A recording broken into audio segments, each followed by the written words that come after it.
Сразу два теракта произошли в пятницу 13 ноября в Дагестане. Одна из бомб взорвалась на сельском кладбище в Карабудаккенском районе республики.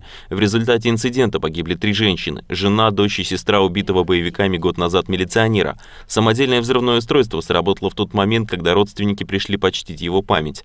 На месте происшествия работают оперативники, ведется следствие. Другая бомба взорвалась на участке железной дороги Баку-Москва. Устройство было обнаружено утром на путях, однако сработало до того, как саперы приступили к его разминированию. Никто не пострадал. Полотно железной дороги частично разрушено. Движение поездов на участке приостановлено. Сейчас там работают следователи.